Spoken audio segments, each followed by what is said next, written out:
नैहरे खाल बतावत है हो। काल पूछत रहे ना बतौलू, आज कहे अपने मर्जी से बतावत। सुना सुनावा। हो मोर नैहरवा ने पेड़वा। अच्छा सुनत हो? हाँ सुनत। अरे मोर नैहरवा ने बुलवा के पेड़वा। हो छोटी नदी ने बुला फरेला झोपेदार। छोटी नदी ने बुला फरेला झोपेदार। छोटी नदी ने बुला फरेला झोपेदार।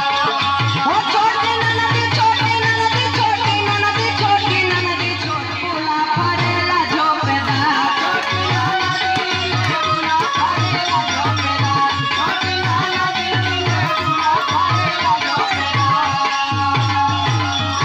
और सुना हो? सुनावा। अरे ने बुला तोरा ना गईली फुलबगिया। अच्छा अरे ने बुला तोरा ना गईली वही रे ने बुलबगिया।